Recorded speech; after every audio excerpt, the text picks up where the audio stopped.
Olá, boa noite. Está começando a segunda temporada, 14ª edição do Jornal BKM, trazendo notícias de forma clara e objetiva, atualizando você sobre política, economias, agronegócios, entretenimento, criminologia, radar do tempo e esporte. Tudo isso você encontra aqui, todos os sábados às 21 horas. Está no ar o Jornal BKM, segunda temporada.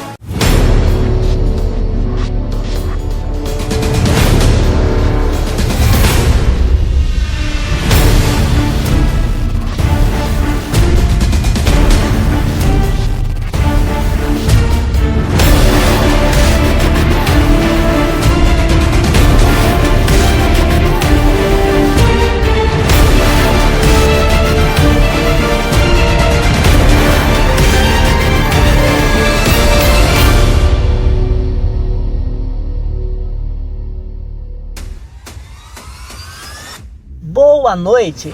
Está começando mais uma edição do Jornal BKM. Eu sou o Helder Kelvis e em notícias principais. Dino estabelece regime de emergência climática para combate a incêndios. O ministro do STF libera uso de crédito extraordinário até o fim do ano, fora da meta fiscal, e amplia possibilidades na contratação de brigadistas. Em decisão assinada neste domingo, dia 15, o ministro Flávio Dino, do Supremo Tribunal Federal, STF, autorizou o governo federal a emitir crédito extraordinário fora da meta fiscal, ou seja, sem impactos nos balanços do governo, até o fim do ano, exclusivamente para o combate ao fogo que afeta 60% do território nacional. A medida se assemelha à adotada durante a pandemia para combate ao Covid-19, no que ficou chamado como orçamento de guerra.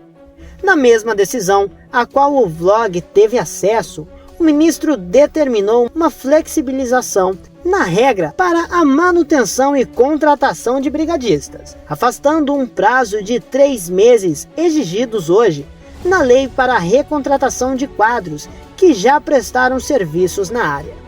O documento de 40 páginas também aponta maior necessidade de embarque da Polícia Federal nas investigações que apontam ação humana na maior parte dos incêndios no Pantanal e na Amazônia. Ao tratar efetivamente da flexibilização da regra do marco fiscal, Dino disse que não podemos negar o máximo e efetivo socorro a mais da metade de nosso território, suas respectivas populações e toda a flora e fauna da Amazônia e Pantanal, sob a justificativa de cumprimento de uma regra contábil não constante na Carta Magna, e sim do universo infraconstitucional. O ministro aponta ainda que pode-se dizer que as consequências negativas para a responsabilidade fiscal serão muito maiores devido à erosão das atividades produtivas vinculadas às áreas afetadas pelas queimadas e pela seca do que em recorrência da suspensão momentânea. E apenas para esses últimos 4 meses do exercício financeiro de 2024, da regra do parágrafo 7 do artigo 4º da Lei de Responsabilidade Fiscal. No caso dos brigadistas, para possibilitar a imediata recontratação temporária de pessoal a fim de prestar serviços na prevenção, controle e combate de incêndios florestais durante este ano de 2024, sem qualquer alteração do regime jurídico de trabalho. Telemarketing, disparos de mensagens em massa, impulsionamento. Veja o que o candidato não pode fazer na campanha. Regras estão em resoluções do Tribunal Superior Eleitoral. Ambiente digital é uma das principais preocupações da Justiça para o pleito deste ano. Em meio à campanha eleitoral para as eleições municipais, candidatos podem divulgar suas plataformas eleitorais na TV, rádio, internet, redes sociais e nas ruas, no contato direto com o eleitor, mas não podem recorrer a ferramentas como o uso de marketing, o disparo em massa de mensagens sem consentimento de quem recebe e o impulsionamento de conteúdo de ataque ao adversário. As regras da propaganda eleitoral estão em leis e resoluções do Tribunal Superior Eleitoral, TSE. Ambiente digital é uma das principais preocupações da Justiça para o pleito deste ano. Propaganda eleitoral gratuita começa no rádio e na TV em 2 horários. Veja a seguir detalhes das principais normas. Telemarketing não pode. Pelas normas, candidatos, partidos, federações estão proibidos de divulgar publicidade pelo telemarketing, ou seja, não podem contratar serviços de ligação aos cidadãos para promover a campanha em qualquer dia e horário. Disparo em massa de mensagens não pode. Postulantes ao cargo eletivo também não podem recorrer a disparo em massa de mensagens instantâneas, sem o consentimento de quem vai receber. O disparo em massa é o envio ou o compartilhamento coordenado de uma mesma mensagem para um grande número de pessoas. Mensagens eletrônicas pode, seguindo algumas regras. As regras prevêem que mensagens eletrônicas podem ser enviadas pelos candidatos, mas elas devem identificar a pessoa que está mandando o material. A campanha dos postulantes aos cargos devem fornecer ao eleitor meios para que ele peça para apagar seus dados, que seus dados pessoais sejam eliminados da lista de destinatários. Se o eleitor pedir a retirada das informações, deve ser atendida em 48 horas. Impulsionamento contra adversário não pode. O impulsionamento de conteúdo para promover um candidato é permitido, mas o mesmo mecanismo não pode ser utilizado para prejudicar o concorrente com propaganda negativa. O impulsionamento é um serviço geralmente usado em redes sociais, que amplia o alcance de uma informação para atingir um grupo maior de eleitores. Live eleitoral pode, desde que siga as regras. A live eleitoral, transmissão nas redes sociais, é permitida, mas deve obedecer às regras, já que é considerada um ato de campanha. Um prefeito candidato à reeleição, por exemplo, pode fazer a live na residência oficial, mas em ambiente neutro, sem símbolos relacionados ao cargo. O conteúdo deve ser restringir a candidatura do prefeito e não pode haver o uso da máquina pública. Objeto que simula a urna não pode. A legislação também estabelece que candidatos não podem fazer divulgação usando qualquer objeto que simule a urna eletrônica. Outdoors não pode. O uso de outdoor na disputa eleitoral não é permitido. Está enquadrado na proibição à visão eletrônica do painel. O uso de peças de propaganda posicionadas de forma que provoque o efeito visual de outdoor também é vedado. Candidatos, partidos, federações e coligações que descumprem as regras podem pagar multa e ter a propaganda imediatamente retirada. Punições. Eventuais irregularidades podem fazer com que o candidato receba multas e a responda, por exemplo, por uso indevido de meios à comunicação. Ações na Justiça Eleitoral com este tema pode levar à cassação de mandatos e inelegibilidade de políticos. Providências contra propaganda irregular. Durante as campanhas eleitorais, candidatos, partidos, federações e o Ministério Público Eleitoral podem acionar a Justiça Eleitoral contra a propaganda irregular. Além disso, os eleitores também podem fazer denúncias de divulgação de campanha fora das regras, por meio do aplicativo Pardal. O aplicativo recebe informações sobre publicidade inadequada e envia para as autoridades competentes. A ferramenta tem formulário específico para problemas nas ruas e da internet.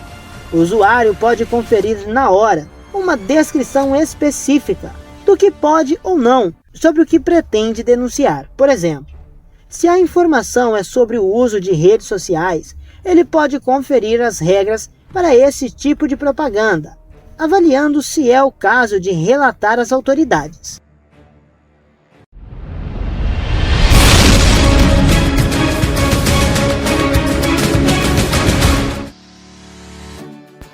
Radar do Tempo BKM com Johnny Pinho. De agora em diante estarei passando para vocês as previsões climáticas semanais para São Paulo, Campinas e Rio de Janeiro.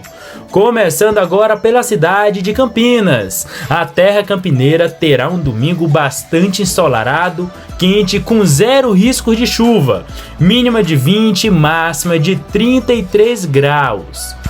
Indo agora diretamente para a segunda-feira do trabalhador campineiro, no qual terá mínima de 19, máxima de 36. Tempo bastante aberto pela manhã e com pancada de chuva pela parte da noite. Terça-feira, mínima de 20, máxima de 36. Tempo bastante aberto, ensolarado e com zero risco de chuva pela cidade.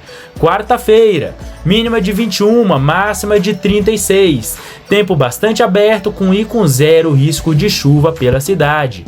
Quinta-feira, mínima de 19, máxima de 36. Tempo bastante aberto e com também zero risco de chuva pela cidade. Sexta-feira, mínima de 18, máxima de 29. Tempo parcialmente nublado, todavia com zero risco de chuva pela cidade. Sábado, mínima de 18 e máxima de 29. Tempo bastante aberto e com zero risco de chuva pela cidade. Indo agora diretamente para a cidade de São Paulo. A terra da garoa, assim como Campinas, também terá uma semana bastante ensolarada e com altas temperaturas. Começando agora pelo domingo, no qual terá mínima de 19 e máxima de 31. Tempo bastante aberto e com zero risco de chuva pela cidade. Segunda-feira, mínima de 18 e máxima de 32. Tempo bastante aberto e com risco de garoa pela parte da noite. Terça-feira, mínima de 19 e máxima de 33. Tempo bastante aberto e com zero risco de chuva pela cidade. Quarta-feira, mínima de 21 e máxima de 34. Tempo bastante aberto e com também zero risco de chuva pela cidade. Quinta-feira, mínima de 19, máxima de 35. Tempo aberto e com também zero risco de chuva pela cidade. Sexta-feira, mínima de 17, máxima de 25. Tempo parcialmente nublado, todavia com zero risco de chuva pela cidade. E para finalizar o sábado, no qual vai esfriar um pouco mais a cidade. Mínima de 17, máxima de 22. Tempo nublado e com risco de chuva pela parte da noite. Uma observação para a cidade de São Paulo e Campinas, especificadamente para a cidade de Campinas, no qual terá uma semana com umidade bastante baixa. Umidade na cidade de Campinas vai variar entre 30% a 50%. Lembrando que, de acordo com a Organização Mundial da Saúde, umidade abaixo de 50% pode nos oferecer riscos à saúde, enquanto a cidade de São Paulo terá uma umidade que vai variar entre 30% a 60%. Portanto, haverão dias na cidade de São Paulo no qual terá uma umidade bastante baixa. Portanto, é muito importante beber bastante água e cuidar da nossa saúde física. Indo agora diretamente para a cidade do Rio de Janeiro, no qual terá um domingo bastante ensolarado também, mínima de 22, máxima de 26, tempo bastante aberto e com zero risco de chuva pela cidade. Segunda-feira, mínima de 22 e máxima de 28, tempo bastante aberto e com também zero risco de chuva pela cidade. Terça-feira, mínima de 22 e máxima de 30, tempo bastante aberto e com também zero risco de chuva pela cidade. Quarta-feira, mínima de 23 e máxima de 31, tempo bastante aberto e com também zero risco de chuva pela cidade. Quinta-feira, mínima de 23 e máxima de 32, tempo aberto e com também zero risco de chuva pela cidade. Sexta-feira, mínima de 22 e máxima de 27, tempo bastante aberto e com risco de chuva pela parte da noite. E para finalizar o sábado, mínima de 21 e máxima de 24, tempo parcialmente nublado e com risco de chuva pela parte da madrugada. E esse foi mais um Radar do Tempo BKM com Johnny Pinho, uma observação também para a umidade do Rio de Janeiro. Havia comentado que a cidade de São Paulo e Campinas terão umidades bastante baixa, já enquanto a cidade do Rio de Janeiro terá uma umidade bastante tranquila, umidade no qual vai variar de 60% a 80% na cidade maravilhosa. E esse foi mais um Radar do Tempo BKM com Johnny Pinho.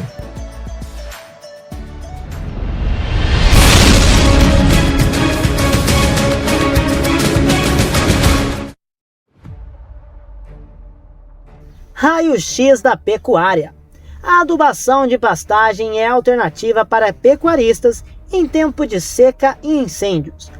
A produtividade das plantas forrageiras é essencial para garantir a alimentação do rebanho e a rentabilidade da pecuária.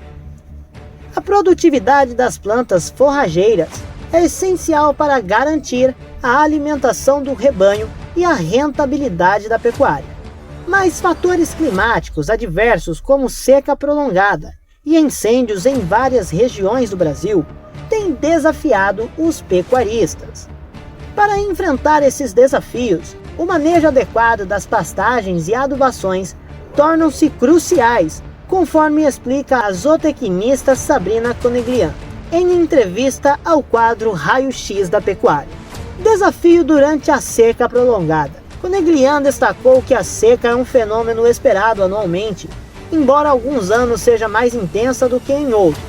A produção forrageira varia de ano para ano, e durante a seca há menos água, luminosidade e temperatura, e resultado em menor qualidade e quantidade de pastagem, afirmou a especialista. O planejamento adequado e a preparação antecipada são fundamentais para minimizar o impacto nas criações de bovinos, que têm a pastagem como base alimentar.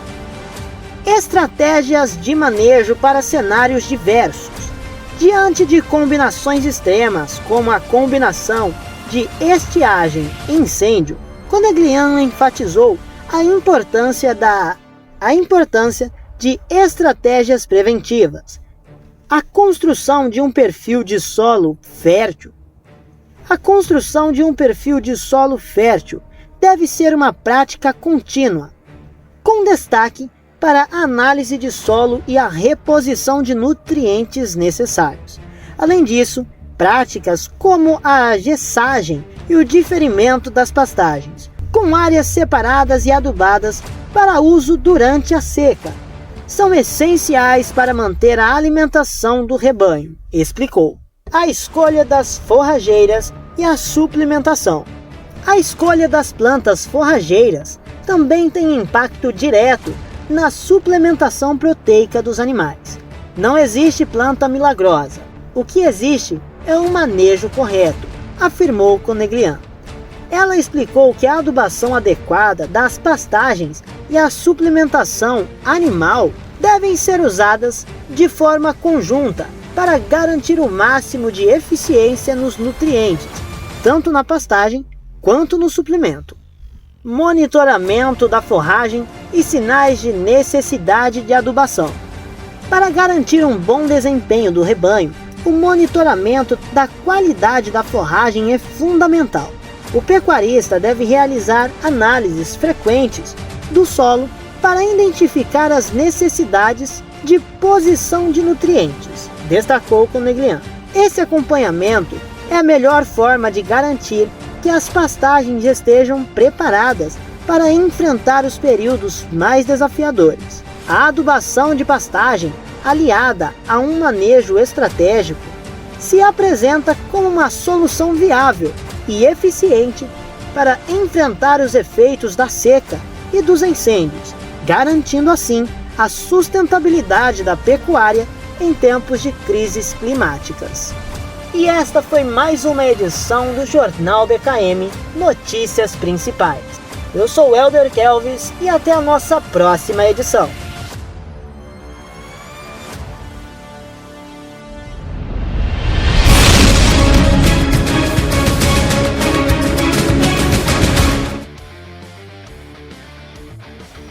Boa noite! Está começando mais um Mundo dos Esportes, onde você fica por dentro das notícias do momento. Eu sou Messias Fernandes. Bom, e sem mais demora, vamos lá! Flamengo e Vasco. Felipe Coutinho volta a ser relacionado para clássico, ausente há mais de um mês de jogos do Vasco. Meia retorna depois de se recuperar de lesão muscular.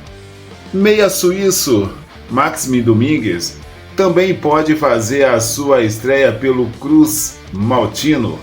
O Vasco tem importante novidade para o clássico da 26ª rodada do Brasileirão contra o Flamengo. O meia Felipe Coutinho está na lista de relacionamentos do técnico Rafael Paiva para o jogo dessa noite de domingo, às 18h30, no Maracanã. Coutinho fez apenas 4 partidas pelo Vasco desde o retorno ao futebol brasileiro e somou pouco mais de 90 minutos em campo, 2 vezes saindo como titular e outras 2 como substituto. Ele sentiu lesão muscular em treino pouco depois da partida contra o Bragantino. A estreia foi fora de casa, contra o Atlético Mineiro. Derrota de 2-0. Depois ele atuou contra o Grêmio, 1-0 para os gaúchos.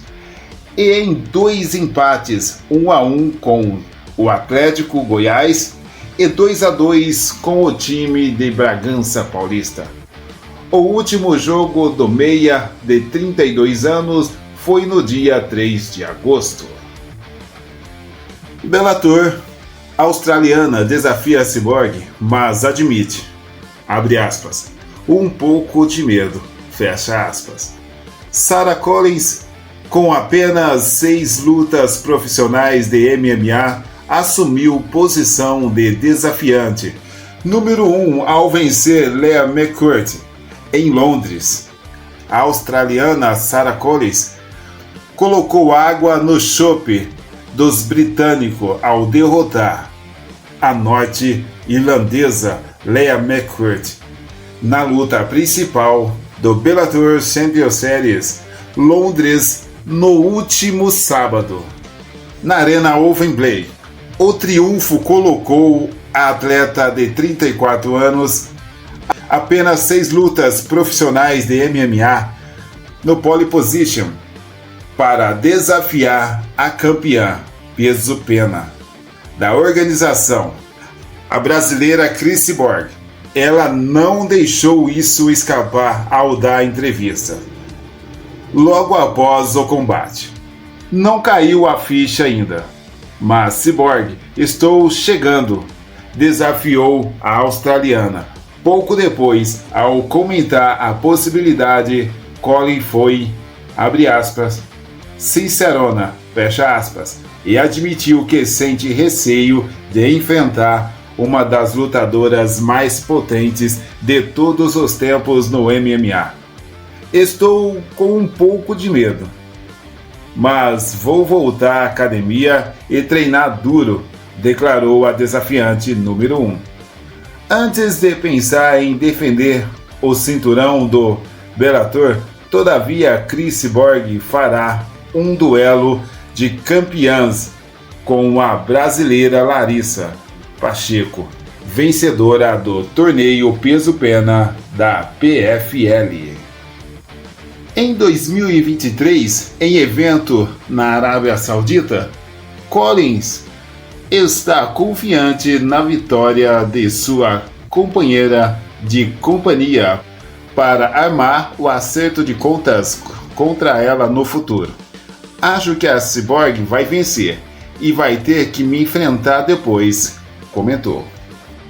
São José vence Osasco e segue líder do Grupo B na fase de realinhamento do Paulista de basquete. O jogo terminou 81-61 para a equipe josense, que estava garantida na quartas de final. O São José Basquetebol venceu o Osasco por 81-61 nesse sábado, 14, na Farmaconde Arena, pela fase de realinhamento do Campeonato Paulista de Basquete. Com a vitória, os josenses seguem na primeira colocação do Grupo B. Franco Vieta e Matheus Buiú, do São José, foram os cestinhas da partida com 17 pontos cada. Franco ainda garantiu 7 rebotes para os josenses. Felipe Ruivo, com 8 assistências, e Renato Carbonari, com 9 rebotes e 13 pontos, também se destacaram. Com a vitória, o time josense continua na liderança do Grupo B da fase de realinhamento, com 6 vitórias e 1 derrota. A equipe já estava classificada para as quartas de finais. O Osasco está na terceira posição, com 3 vitórias e 4 derrotas. O próximo jogo do São José é na terça-feira, às 18 horas, também na Farmaconde Arena, contra Bauru. Barcelona goleia Girona e mantém 100% de aproveitamento no Espanhol, fora de casa. Time catalão vence com gols de Lamine Yamal, Dani Olmo e Pedri. Stuani desconta. O jogo: Barcelona venceu Girona por 4-1 nesse domingo, em jogo da quinta rodada do Campeonato Espanhol, atuando fora de casa. O Barça chegou à quinta vitória na competição, mantendo os 100% de aproveitamento. Lamine Yamal aproveitou boas oportunidades para marcar aos 30 e 37 do primeiro tempo. Já na segunda etapa, Dani Olmo no primeiro minuto e Pedri aos 19 definiram a goleada. Stuani já aos 35 diminuiu. Sobrando na La Liga, alguém será capaz de parar o Barcelona? Por enquanto, o time de Hansi Flick segue com 100% de aproveitamento, com 5 vitórias em 5 rodadas. Ao todo foram 16 gols marcados, média superior a 3 gols por jogo. Com isso, o Barça lidera a La Liga de maneira isolada, com 15 pontos, 4 a mais que o Real Madrid e Vila Real. O Girona cai para a 7ª posição, com 7 pontos somados. No próximo fim de semana, o Barcelona visita o Submarino Amarelo, enquanto o Girona duela com Valência. Corinthians vence São Paulo e fica perto do Hexa no Brasileirão Feminino com 2 gols de Vicky Albuquerque. Brabas fazem 3-1 no jogo de ida e abrem caminho para o 5º título seguido, o 6º no geral. Brabas na frente. A experiência em finais do Brasileirão Feminino fez a diferença no jogo de ida entre São Paulo e Corinthians, pela 8ª vez seguida decidindo o título. As Brabas venceram por 3-1 o tricolor. Abre aspas. Estreante. Fecha aspas. Nessa fase, na manhã deste domingo, e abriram boas vantagens na disputa. Milene abriu o placar do primeiro tempo e Vicky Albuquerque marcou 2 vezes depois do intervalo. O São Paulo ainda descontou nos acréscimos com Ariel Godoy para deixar uma ponta de esperança para os mais de 28 mil torcedores que compareceram ao Morumbi. E agora? O resultado abre caminho para o 5º título seguido do Corinthians no Brasileirão Feminino. O 6º no geral. As Brabas podem perder por até 1 gol de diferença na segunda partida, que serão campeãs. Já o São Paulo precisa vencer por 2 gols, independentemente do placar, para levar aos pênaltis ou a partir de 3 para faturar a conquista inédita no tempo normal. A grande decisão está marcado para o próximo domingo, às 10 horas, na Neoquímica Arena. O mando é alvinegro pela melhor campanha até aqui. Primeiro tempo. O São Paulo tentou tomar iniciativa no primeiro tempo, subindo a marcação e criando chances. As principais caíram nos pés da campeã Aline Milene. Mas os chutes mais perigosos foram para fora. Os corintianos, por sua vez, mostrou a eficiência que virou marca registrada do time nos momentos decisivos. Após cruzamento da direita de Vicky Albuquerque, Milena apareceu na segunda trava e abriu o placar. Aos 22 minutos, as Brabas ainda quase marcaram em finalização de Duda Sampaio. Aos 44. Segundo tempo. A vantagem alvinegra foi ampliada logo na volta do intervalo, com os papéis invertidos. Em relação ao primeiro gol, Milene recebeu na área após jogada de Gabi Portillo pela direita e ajeitou para Vicky Albuquerque. A bola ainda desviou na zaga tricolor antes de entrar aos 3 minutos. O ritmo do jogo caiu na sequência e só foi esquentar novamente na reta final. O São Paulo pressionou e quase marcou, em um bate-rebate na área, e depois em chute que Nicole fez grande defesa, aos 34. Mas as Brabas foram novamente letais quando chegaram e fizeram 3-0 em finalização de Vicky Albuquerque. Aos 44, fora da área, aos 43 minutos, o São Paulo ainda encontrou força para diminuir o prejuízo nos acréscimos quando Ariel Godoy marcou, aos 50 minutos.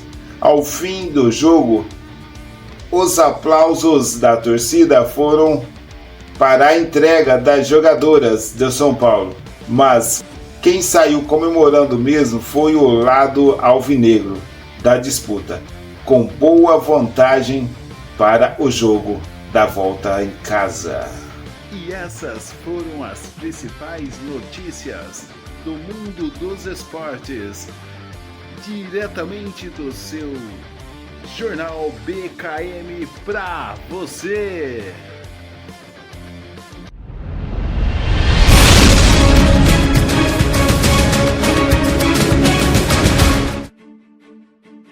Boa noite! Está começando mais uma edição do Mundo dos Entretenimentos.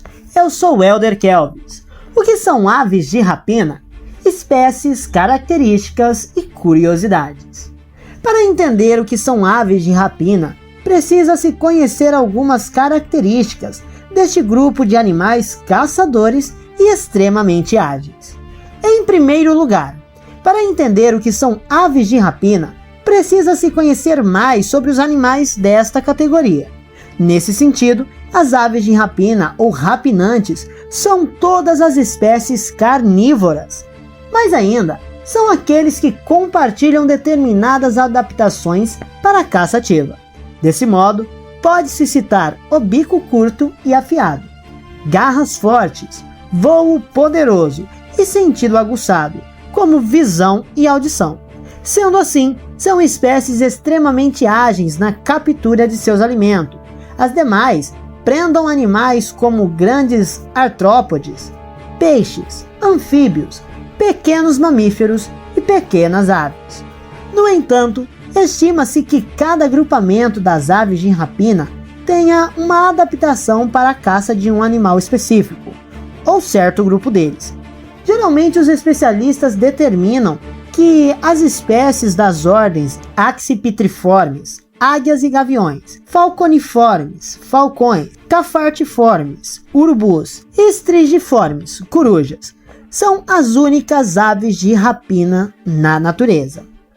Em contrapartida, existem outras espécies ocasionalmente incluídas nas listas ou estudos sobre aves de rapina, como por exemplo, pode-se citar os picanchos, corvos ou as seriemas. Sobretudo, essa designação parte do estilo de vida predatório similar às aves de rapinas clássicas e também à proximidade genética com as mesmas. Características das aves de rapina.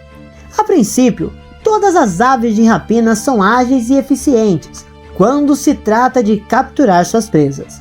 As demais, o maior destaque consiste na visão aguçada, pois conseguem ver de 2 a 8 vezes mais que o ser humano. Deste modo, pode visualizar as suas presas a dezenas de metros de altura e mergulhar diretamente sobre ela.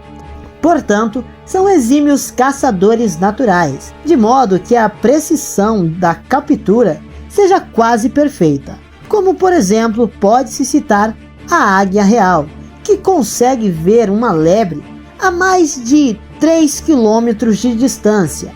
No geral, as espécies deste grupo apresentam olhos voltados para frente, o que gera uma visão binocular com ampla noção de distância e profundidade. E como consequências, são capazes de calcular manobras aéreas e ataques contra suas presas, evitando que fujam.